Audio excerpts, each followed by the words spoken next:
Sore ini aku akan pergi ke rumah teman sekolah SMP dulu, namanya Sapa. Aku diantar kakakku ke rumah Sapa. Aku akan menginap ke rumah Sapa karena beberapa hari sekolah libur. Aku menelpon Sapa untuk mengabari bahwa aku sudah berangkat ke rumahnya. Sebelum mematikan telepon, Sapa bilang, "Kalau lewat pohon beringin jangan waktu maghrib." "Iya," jawabku. Saat melewati pohon beringin, aku lupa pesan yang diberikan Sapa agar tidak melewati pohon beringin saat maghrib.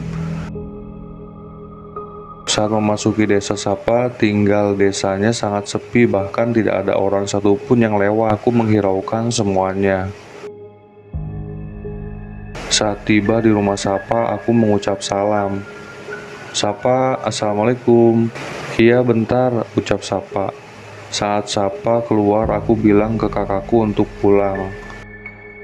Sapa mengajakku untuk masuk ke dalam rumahnya. Aku melihat Sapa tidak seperti biasanya. Suasananya hening dan Sapa izin hendak pergi dari ruang tamu.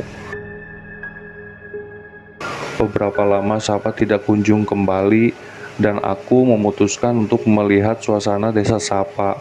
Aku melihat suasana desa Sapa terlihat bahkan seperti kampung mati.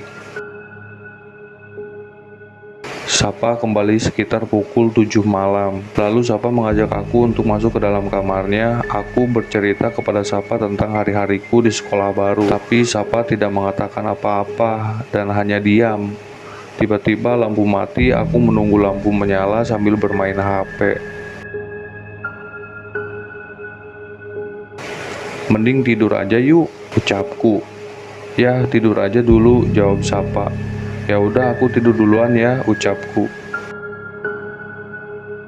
Pada pukul 3 pagi, aku bangun untuk sholat tahajud. Saat aku menuju ke kamar mandi untuk berwudu, aku mendengar suara bisikan dari gudang yang aku lewati.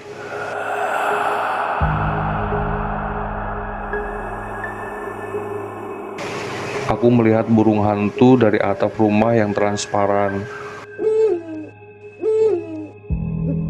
Lalu aku melihat seorang perempuan berbaju putih, berlumuran darah, dan berambut panjang di gudang tersebut. Lalu hantu itu menoleh ke belakang, hanya kepala saja. Mukanya hancur dan lehernya hampir putus. Lalu aku membatalkan niatku untuk sholat tahajud. Aku berlari pergi dari gudang itu dan menuju ke kamar Sapa. Saat sampai di kamar, aku melihat kasur dan tidak ada Sapa di sana. Aku mencari Sapa ke depan dengan rasa takut karena trauma dengan kejadian tadi, dan aku berusaha memberanikan diri. Saat sampai di ruang tamu, aku melihat Sapa duduk dengan membelakangiku. Saat aku menghampiri Sapa, Sapa menoleh ke arahku. Saat dia menoleh, mukanya rusak seperti hantu yang ada di gudang tadi.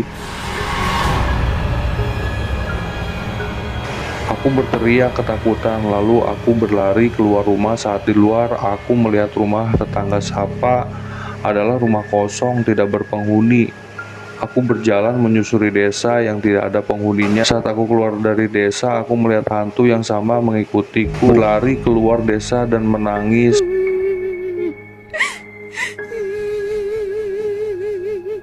Saat sampai jalan raya, aku mencari taksi untuk pulang.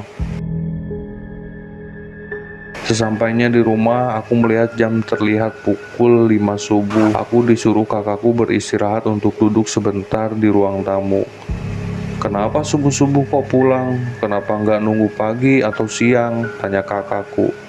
"Aku bertemu hantu di rumah Sapa dan yang kutemui bukan Sapa melainkan hantu," ucapku. "Kok bisa ketemu hantu?" tanya kakakku. Aku berpikir dan ingat tentang pesan Sapa yang mengatakan agar tidak melewati pohon beringin saat maghrib. Aku menyadari kesalahanku dan mengatakan kepada kakakku. Dia menyuruhku melupakan kejadian itu.